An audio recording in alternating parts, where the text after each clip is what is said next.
આજે અમે તમને લઈને આવ્યા છીએ એક એવી જગ્યા પર કે જ્યાં રાત પડતા જ ડુંગર પર કોઈ માણસ કે સંત કે પછી કોઈ જાનવર રહેતું નથી, તે નીચે ઉતરી જાય છે.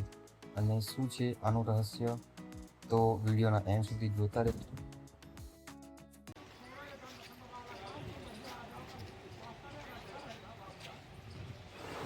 આ મેન દરવાજા છે ચોટીલા ધામના. દર્શન કરવા માટે અહીંયાથી જવાય છે પગપાળા.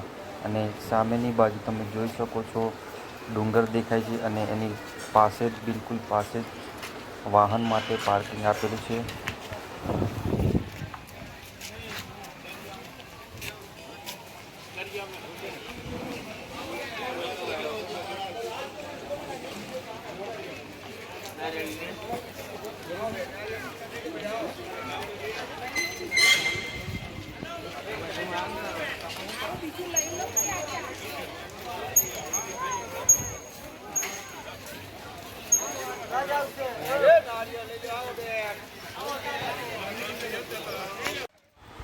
ચોટીલા આપણે જવા માટે નીચેથી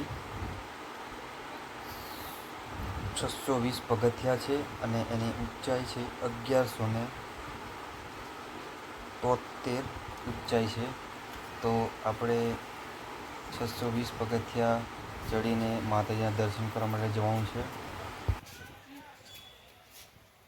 ચોટીલા એ રાજકોટ નજીક આવેલું એક ધાર્મિક સ્થળ છે. ઐતિહાસિક દ્રષ્ટિએ જોઈએ તો આ પ્રદેશ પાંચાળ તરીકે ઓળખાયો હતો. અહીં માતા ચામુંડામાનું મંદિર છે. માતા ચામુંડા એ શક્તિના 64 અવતારો પૈકી એક છે. હજારો વર્ષ પહેલાં અહીં ચંડ અને મુંડ નામના બે રાક્ષસોનો બહુ જ ત્રાસ હતો. ત્યારે ઋષિ મુનિઓએ યજ્ઞ કરી આદ્યાશક્તિમાંથી પ્રાર્થના કરી. ત્યારે આદ્યાશક્તિ માના હવન કુંડમાંથી તેજ સ્વરૂપે મહાશક્તિ પ્રગટ થયા અને તે જ મહાશક્તિએ ચંડ અને મુંડ નામના બે રાક્ષસોનો સંહાર કરેલો. ત્યારથી તે જ મહાશક્તિનું નામ ચંડી ચામુંડા તરીકે ઓળખાયું. અને ચંડી ચામુંડા માતાએ અનેક પરચાઓ પૂરેલ છે તેવી લોક વાયકાથી આજે પણ સાક્ષાત તેના જ ભક્તજનો તપ અને ભક્તિથી મા ચંડી ચામુંડા માતાજીની પૂજા કરે છે. અને એક લોકવાયલા પ્રમાણે ડુંગર પર ભૃગ ઋષિનો પણ આશ્રમ હતો. ચામુંડા માતાને રણચંડી તરીકે પણ ઓળખવામાં આવે છે. માતા ચામુંડા દુર્ગાનું સ્વરૂપ છે અને તે શક્તિની દેવી છે. તેમની છબીના તેમને જોડિયા પ્રતિકૃતિ દેખાય છે, કેમ કે તેમને ચંડી ચામુંડા પણ કહેવામાં આવે છે. ચામુંડા માતાની છબીમાં તેમની ઓળખ મોટી આંખો અને લાલ અને લીલા રંગના વસ્ત્રો તથા ગળામાં ફૂલોનો હાર વડે થઈ શકે છે. તેમનું વાહન સિંહ છે. ચોટીલા ડુંગર પર વર્ષો પહેલાં મંદિરની જગ્યાએ નાનો ઓરડો હતો. તે સમયે ડુંગર ચડવા પગથિયા પણ ન હતા, તો પણ લોકો માતાજીના દર્શન કરવા આવતા હતા. આશરે 155 વર્ષ પહેલાં મહંત શ્રી ગોસાઈ ગુલાબગીરી હરિગીરી બાપુ ડુંગર પર ચામુંડા માતાની પૂજા કરતા અને મંદિરના વિકાસના કાર્યો કરતા. હાલ તેમના વારસદારો વંશ પરંપરા રીતે ચામુંડા માતાની સેવા પૂજા કરે છે અને મંદિરે આવતા યાત્રાળુઓને સગવડતા મળી રહે તેવા કાર્યો કરે છે, જેમાં ચડવા અને ઉતરવા માટેની અલગ અલગ વ્યવસ્થા છે. દર 100 પગથિયા ચડવા પીવાના પાણીની વ્યવસ્થા છે. તદઉપરાંત પગથિયા ઉપર છેક સુધી રોડ છાંયડો હોવાથી ઉનાળામાં તેમજ વરસાદ દરમિયાન પણ યાત્રિકોને કોઈ તકલીફ ન પડે અને સાથે સાથે પગથિયા ઉપર પંખાઓ પણ લગાડવામાં આવ્યા છે. વર્ષોની 3 મુખ્ય નવરાત્રિ મહા, ચૈત્ર તથા આસો માસના માતાજીના ડુંગર પર અને સમગ્ર તળેટી તથા હાઈવે પર જાણે ધાર્મિક મિની કુંભ મેળો ભરાયો હોય તેવા રૂડા ધાર્મિક દ્રશ્યો જોવા મળે છે. ખાસ કરીને આસો મહિનાની નવરાત્રિથી છેક દિવાળી સુધી મોટી ઉંમરના વૃદ્ધો અને હૃદયના માતા પ્રત્યેની અપાર શ્રદ્ધા અને સાંજની આરતી પછી અહીંયા કોઈ રાતે રોકાતું નથી, કારણ કે આ જ્યાં સામે સિંહ દેખાય છે, સિંહની મૂર્તિ દેખાય છે, તે રાત્રે જાગૃત થાય છે અને તે જાગૃત થાય છે અને એના લીધે ત્યાં કોઈ રહેતું નથી. અને લોકોની માન્યતા છે કે એ મંદિરની અને ડુંગરની રક્ષા કરે છે, એટલે રાત્રે કોઈ ત્યાં રહેતું નથી એવું માનવામાં આવે છે.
आणि केवढा वाहन लय जाऊ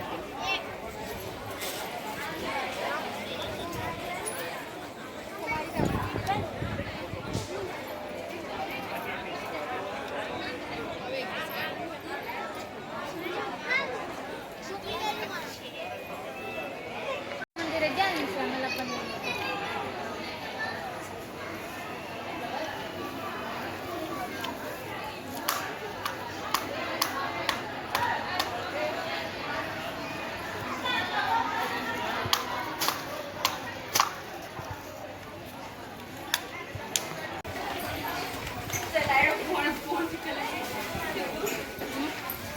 हो, हा चालेल.